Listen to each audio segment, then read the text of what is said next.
मान लो यदि किसी को नई नई जॉब लग गई है और वह इन्वेस्टमेंट करने के लिए लोन लेकर कहीं बड़ा सिटी में फ्लैट लेता है, तो उसका यह डिसीजन उसको कितना फायदा या नुकसान दे सकता है। यदि किसी नॉर्मल सिटी में भी फ्लैट लेना है तो मिनिमम 2 BHK फ्लैट के लिए 25 से 30 लाख रुपए देना पड़ता है। आपकी 25 साल एज है और आपको नई जॉब लगी है और आप अभी से ही 30 लाख का लोन लेकर सिटी में फ्लैट लेते हैं और उसको किराए पर देते हैं, तो उसका ज़्यादा से ज़्यादा 12 से 15 हज़ार का किराया मिलेगा। अगर आप 30 लाख रुपए का लोन लेकर हर महीने 12 से 15 हज़ार रुपये किराया ले रहे हैं, तो आपका ये डिसीजन कितना गलत हो सकता है यह देख लो।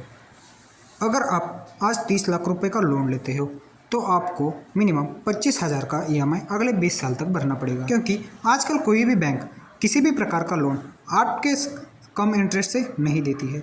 होम लोन का लगभग 8.5 के पास का इंटरेस्ट रेट रहता है, यानी कि 30 लाख लोन का आपको फाइनली लगभग 20 साल में 60 लाख रुपए भरना पड़ेगा, तभी आपका लोन नील होगा, यानी कि अगले 20 साल तक आप लोन के बंधन में बंधे रहेंगे। गलती से अगर आप किसी महीने का EMI पेड नहीं कर पाते तो बैंक इसके ऊपर ज़्यादा इंटरेस्ट रेट लगा देता है।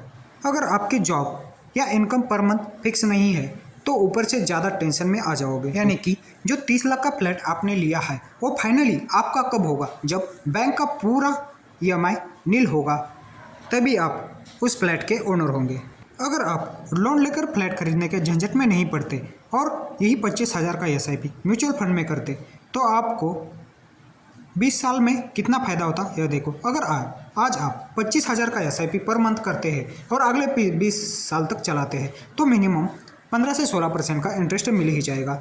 इन्वेस्टमेंट अमाउंट 20 साल में 60 लाख रुपए हो जाएगा और उसका वैल्यू 20 साल के बाद लगभग 4 करोड़ 37 लाख होगा। यहाँ पे हमने सिर्फ 16% के रेट से कैलकुलेट किया हुआ है, लेकिन मिड कैप और स्मॉल कैप कैटेगरी के ऐसे बहुत सारे फंड है जो 20% का ऊपर का रिटर्न अभी तक दिया हुआ है। आपने जो इक्विटी म्यूचुअल फंड में इन्वेस्टमेंट किया था उसका वैल्यू लगभग 4.5 करोड़ के आसपास हुआ है।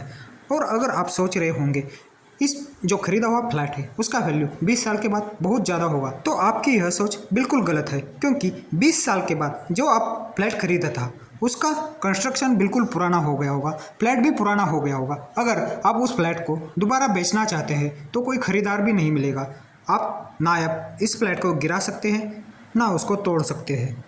और अगर आपने उसी समय 30 लाख रुपए को इक्विटी म्यूचुअल फंड में इन्वेस्टमेंट किया होता तो 20 साल में उसका वैल्यू 16% के रेट से लगभग 6 करोड़ के आसपास हुआ होगा। और उस फ्लैट का वैल्यू 7% का इन्फ्लेशन अगर हम कैलकुलेट करते हैं तो उस फ्लैट का वैल्यू लगभग 30 लाख का फ्लैट 70 से 75 लाख में मिल जाता। इसलिए अगर आपके पास पहले से घर है और आप इन्वेस्टमेंट के तौर पर फ्लैट लेकर किराए पर देना चाहते हैं तो यह डिसीजन आपका बहुत ही गलत हो सकता है।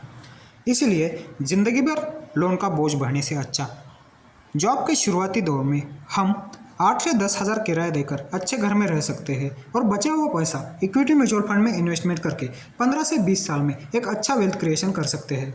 धन्यवाद।